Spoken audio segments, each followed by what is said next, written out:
Amis de langue française, je vous salue dans le bon nom de Jésus-Christ.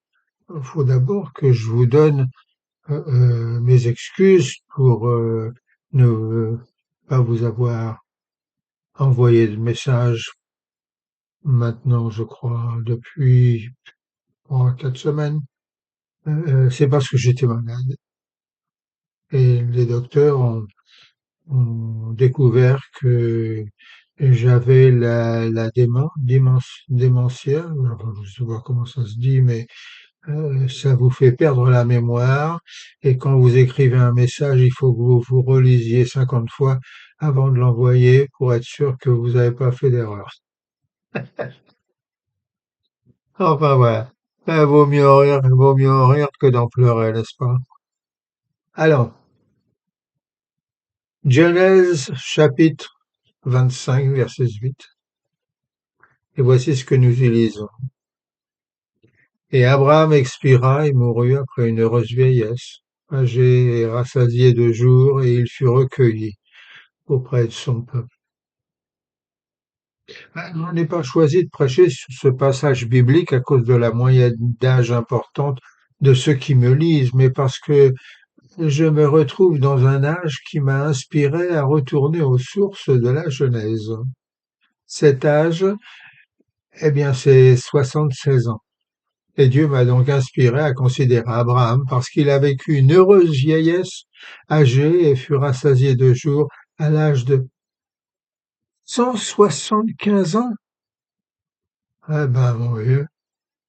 Et alors que beaucoup de personnes âgées autour de moi se plaignent d'être envahies par de l'arthrose, des maladies radiovasculaires, du diabète, de la démence, la maladie de Parkinson, le manque d'équilibre et une fragilité apparente, je me demande comment la Bible peut parler d'une heureuse vieillesse rassasiée de jours.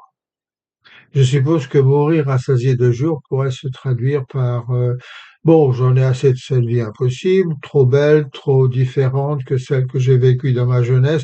Alors je fais mes valises et salut la compagnie. Mais la question est, quand suis-je donc rassasié de jours? Maintenant, à 76 ans, courbé, un peu ratatiné, marchant avec une canne, pour ne pas perdre mon équilibre, mal entendant, une prostate qui s'élargit, une vision qui diminue, je ne peux pas parler d'une vieillesse heureuse, ni de la joie d'être rassasié de jour. Cela étant dit, il me semble que la Bible essaie de nous expliquer ce que cette expression veut dire afin de la comprendre d'une manière différente. Bon. Vous voyez, selon la Bible, être rassasié de jour, ce n'est pas mourir à 175 ans. Ah, c'est déjà ça. Comme Abraham, mais plutôt d'avoir ressenti jour après jour la présence de Dieu et reçu les bénédictions sur bénédictions à un tel point qu'il n'est plus possible d'ajouter une journée supplémentaire à notre vie et que le moment est arrivé d'être auprès de Dieu.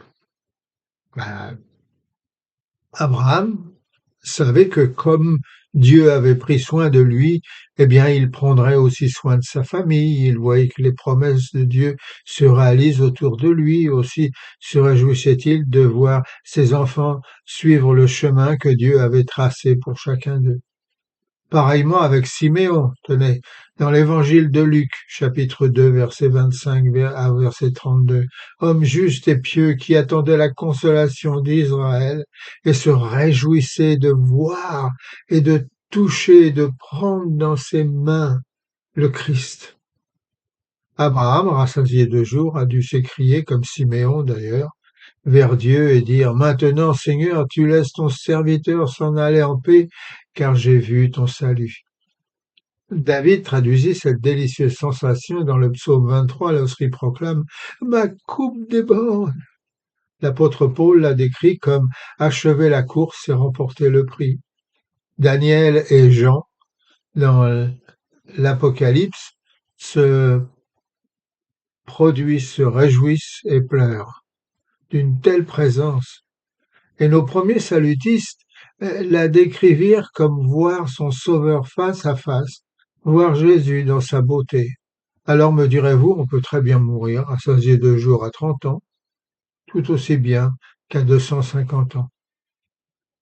250 ans. Ah ouais, mais ce qui est merveilleux pour le chrétien, c'est qu'il voit la vie dans son éternité. Donc, qu'il vive ou qu'il meure, il continue même dans l'éternité d'être rassasié. Je crois que c'était bien là l'attitude d'Abraham. Il pouvait voir que toute sa maison était en ordre. L'avenir de sa famille était assuré. La foi qu'il avait et qu'il avait transmise à ses proches était agissante. Le lieu dans lequel il vivait était en sécurité, et pour le reste, tout était entre les mains de Dieu.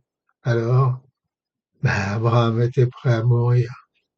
Pas de peur, pas de doute, mais la foi, la joie de retrouver celui qu'il avait servi, obéi et aimé là-bas, au bout de l'horizon.